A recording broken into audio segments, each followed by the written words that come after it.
فاهدني سبل النجاة واهدني طيب الحياة إنني مللت. Il faut considérer que le jeûne est un délaissement de la nourriture du corps et des plaisirs du corps qui sont légitimes dans le but de permettre à l'âme d'aller chercher un type de nourriture. En fait, le jeûne, c'est le délaissement de choses qui sont en rapport avec le corps pour pouvoir mieux se focaliser sur l'âme et sur la nourriture de l'âme et sur les plaisirs de l'âme. Et derrière l'abstinence, il y a des choses extraordinaires telles que la maîtrise de son âme, l'apprentissage de la patience et du contrôle de ses désirs et de ses pulsions. Derrière aussi l'abstinence, il y a la possibilité de revivifier son âme et son attachement à Allah subhanahu wa ta'ala par le dhikr, par le rappel d'Allah. Derrière l'abstinence, il y a aussi la possibilité de ralentir psychologiquement parlant et de cultiver en soi une quiétude et une sérénité. Derrière aussi l'abstinence, il y a le fait de se rappeler que tout au long de l'année, nous jouissons de grandes choses et cela nous permet de cultiver la reconnaissance. Je vous invite tout simplement à méditer lorsque vous avez jeûné une journée en été, un simple verre d'eau. Qu'est-ce que ça veut dire de jeûner par amour? Jeûner par amour, ça veut dire que vous considérez que le mois de Ramadan est une opportunité. Vous considérez que le mois de Ramadan est un bien. Vous considérez que le mois de Ramadan est une occasion bénie, une miséricorde qui vous est donnée par Allah pour vous élever. Pour pouvoir jeûner par amour, il va falloir enrichir votre vision. Vous allez devoir apprendre à voir le Ramadan au-delà de l'abstinence. L'un des grands problèmes des gens aujourd'hui, c'est qu'ils le voient le mois de Ramadan uniquement à travers l'abstinence, uniquement à travers le fait de se priver de boire, de manger et d'avoir des rapports intimes avec leur conjoint ou leur conjointe. Il faut être capable de développer une vision qui nous permette de voir ce qu'il y a derrière l'abstinence. D'ailleurs, le prophète de l'islam, alayhi salatu wassalam, nous dit: toute personne qui jeûne et qui ne fait de son jeûne uniquement une abstinence de la boisson et de la nourriture et qui délaisse les femmes, mais qui ne délaisse pas les propos futiles et les propos obscènes et vulgaires, alors Allah n'a que faire de son jeûne. Donc, il ne faut pas réduire le jeûne uniquement à l'abstinence. Il faut considérer que le jeûne est un... Assalamu alaikum wa rahmatullahi wa barakatuh. Mes honorables frères et sœurs, abshirou, réjouissez-vous.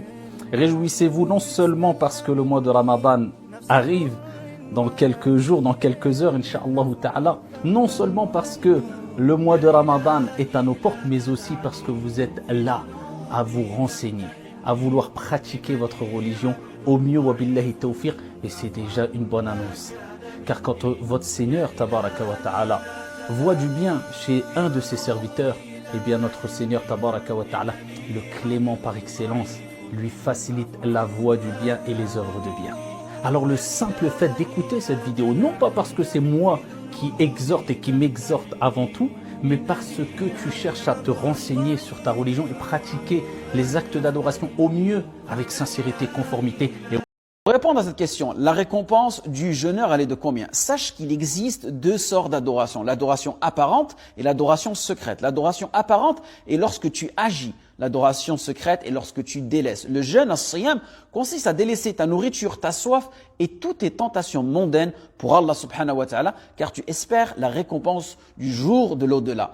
Étant donné que c'est l'une des adorations les plus sincères, alors c'est Allah qui s'en charge personnellement de cette récompense.